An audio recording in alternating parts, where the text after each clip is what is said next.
Okay, just a very disappointed dressing room, I guess, James. Yeah, boys are pretty devastated. Like I say, it was a disappointing game for us. We started pretty well. We were on top and probably should have scored a few more when we were on top. We had chances. I think someone said Davids was a definite penalty, but these are the things which maybe you need a bit of luck when you go away from home, and then obviously equalising goal before half time could have easily been stopped, but we've come to Stamford Bridge and they haven't really created too many chances. It's hard to put your finger on why we stopped doing what we were doing when we were so much on top. Yeah, who knows, like you say, we started very well, we were moving it around quite well. The pitch was pretty tricky, but managed to create a few chances and took our foot off the gas for whatever reason, and got them a foothold in the game, and obviously that gets the crowd up, and they managed to ride that wave. But even second half, they didn't create too many chances, and the penalty is a harsh one. I think is 2 yards away from him, and it's one of those. But boys are disappointed now, but we need to make sure that we pick ourselves up and another massive game at the weekend. It was 3 big decisions, wasn't it? They all hinged on one penalty, sending off, and another penalty that wasn't given. What was your opinion on each incident as it happened?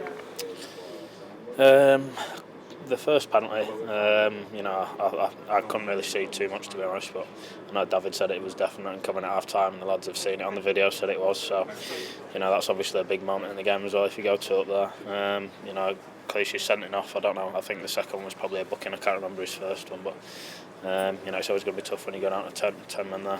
And then the second one, like I say, is a couple of yards away from him. He's hit it, and anyone kicks a ball from 2 yards away, no matter who you are, your reaction is going to be the same.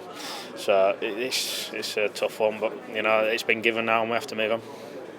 Our unbeaten league run's gone. How are the lads reacting in there? They sort of desperate to get out there and play against Arsenal now. Yeah, I think that's the positive side on it. We've got another game coming up, and like I say, we're pretty disappointed at this moment in time, but we'll recover tomorrow, and then Wednesday we'll be in working as hard as we can. And if it was possible to give even more than we have been in these games, the boys have run the nuts off tonight with 10 men as well, and Clichy been playing fantastically well, so I'm pretty gutted for him. He's been brilliant, so massively disappointed, but it'll add even more incentive for us to bounce back and from this disappointment, and hopefully put it into a performance at the weekend. And when you see Chelsea coming off with high fives and as though they'd won the FA Cup, does that just show you how far this club's come? That it means so much that they've beaten us tonight. Yeah, we'll just concentrate on ourselves. Obviously, they're disappointed, and we wanted to come here and get a positive result, especially going 1-0 up. So it's a big disappointment, but it's in the past now. We need to learn from what we can from the game and move forward and try and take the positives out of this game and the hunger to go and win again at the weekend. Thanks for talking, James. Cheers.